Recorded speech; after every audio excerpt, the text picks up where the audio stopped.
Hello friends, welcome to Creative Medicine. In this lecture, we will learn about Statement not true about the use of clonidine in the treatment of hypertension is: number 1, it reduces sympathetic outflow. True. It increases the LDL cholesterol on prolonged use. Actually, it decreases the LDL cholesterol and it increases the HDL cholesterol on prolonged use. Sedation and xerostomia are the common side effects. It can be combined with vasodilators. So this is false.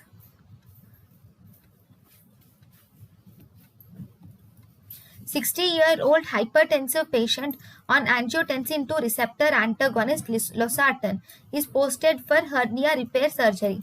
The antihypertensive should be. So he is posted for hernia repair surgery. So in surgery, the antihypertensive should be continued till the day of the operation.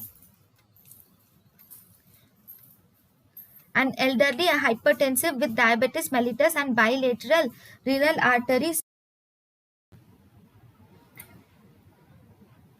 thank you and thank you for watching.